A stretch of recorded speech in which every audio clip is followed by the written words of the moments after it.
Assalamualaikum warahmatullahi wabarakatuh. Perkenalkan, nama saya Muhammad Zinal Mutakin.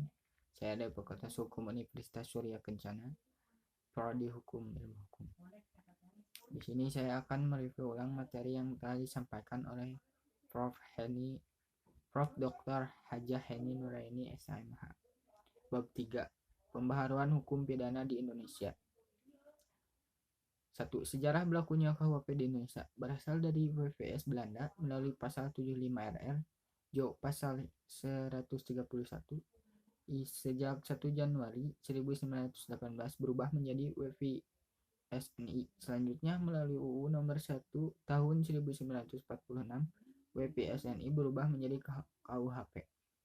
Alasan diadakan pembahasan KUHP: alasan 1 politis, alasan 2 sosiologis, alasan 3 praktis, alasan 4 adaptif.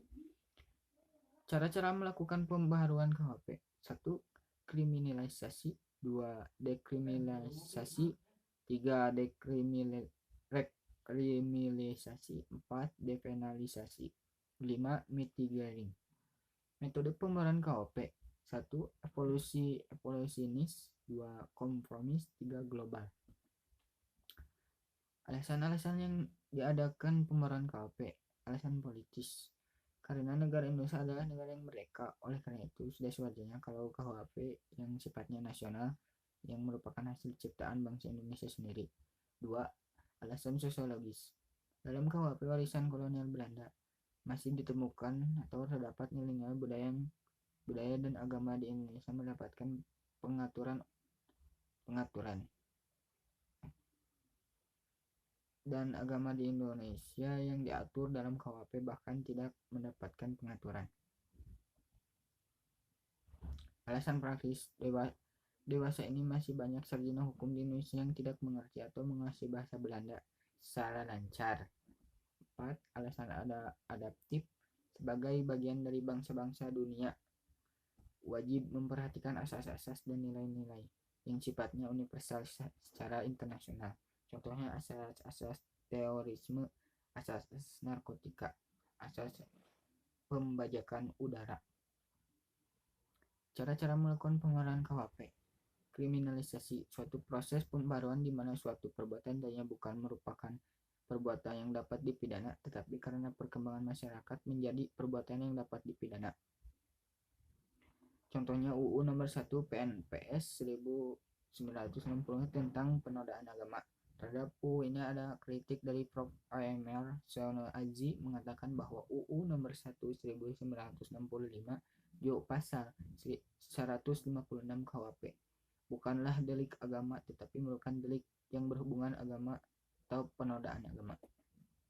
Dekriminalisasi, suatu proses pembaharuan yang tadi suatu perbuatan itu dapat dipidana karena perkembangan masyarakat menjadi perbuatan yang tidak dapat dipidana.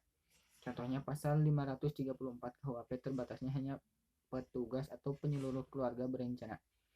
Dan UU nomor 17 tahun 1967 tentang penarikan cek kosong.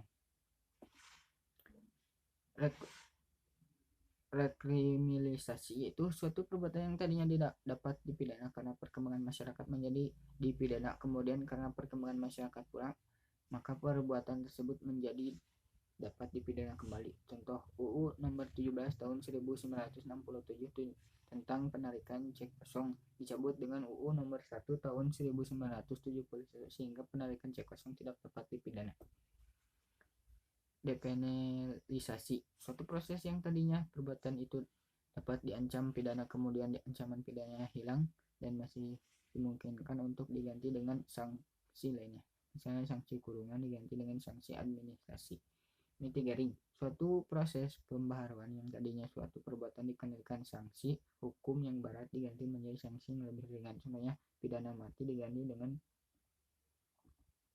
pidana seumur hidup. D. Metode pembaharuan KUHP. 1. Evolusionis, pembaharuan yang dilakukan dengan cara menyelipkan pasal-pasal baru dalam KUHP.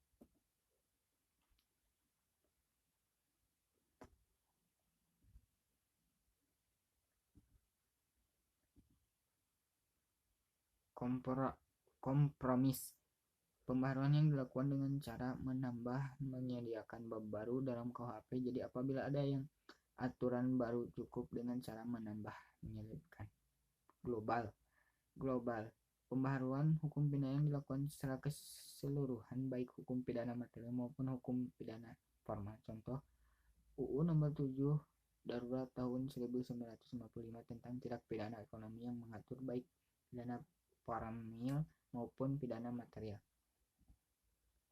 D. Periodisasi pembaharuan KUHP. Secara kronologis, perubahan, penambahan, dan pembaharuan undang-undang hukum pidana telah dilakukan terhadap beberapa peraturan atau undang-undang diantaranya Undang-Undang nomor 1 tahun 1946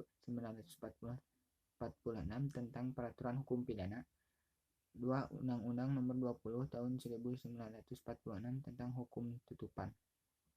3. Undang-Undang nomor 7 darat tahun 1955 tentang pengusutan, penuntutan dan peradilan tindak pidana ekonomi.